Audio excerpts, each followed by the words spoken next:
Buenos días, niños y niñas. Good morning, boys and girls. Buenos días, Lili. Hey, good morning. Hoy tenemos un nuevo ejercicio. Hoy aprenderemos a hacer la terapia de la risa.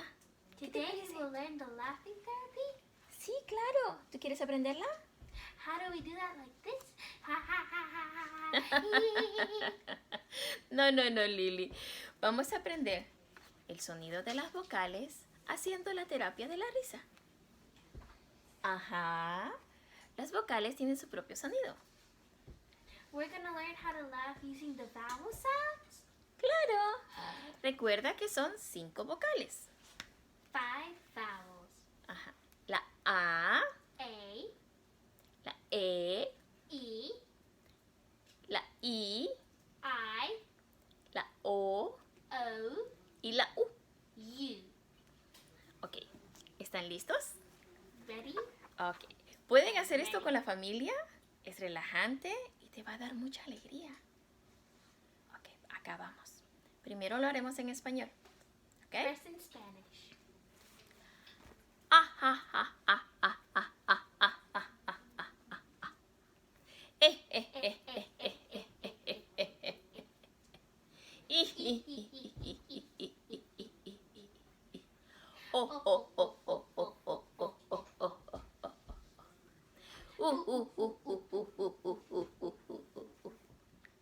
That's so silly. The ¿Te O gustó? sounds like Santa Claus. Ok, ahora lo haremos en inglés. English? Claro. ¿Te parece, Lili? This is ¿Tú fun. sabes las vocales en inglés? Yes. A ver, dímelas.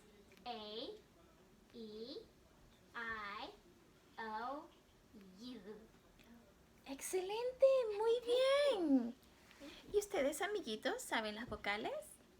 Ahora nos reiremos con el sonido de las vocales en inglés. ¿Listos? Ready? Acá vamos. Ey, ey, ey, ey, ey, ey, ey, ey, ey. I, I, I, I, I, I, I, I, I. Ay, ay, ay, ay, ay, ay, ay, ay, ay.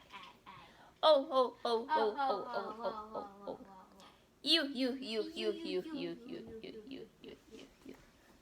Oh, that's so silly. ¿La has pasado bien, Lili?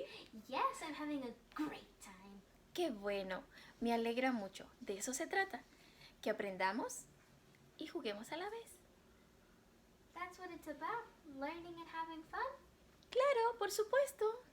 That is Además so que la cool. risa es la terapia del alma. Te da mucha alegría. Makes us happy. Por supuesto. Practícalo en casa con mami, con daddy o con toda tu familia. Hey, Miss Claudia, Dígame. this made me very happy. Look at my smile. ¡Ay, qué bueno! Me alegro mucho. También espero que los amiguitos en casa la hayan pasado bien. We Se hayan hope you divertido, enjoyed. ¿right? Yeah, it was so funny. Se hayan divertido aprendiendo el sonido de las vocales y la terapia de la risa. Bye. Bye. Hasta luego. Ciao. Ríete, Lili.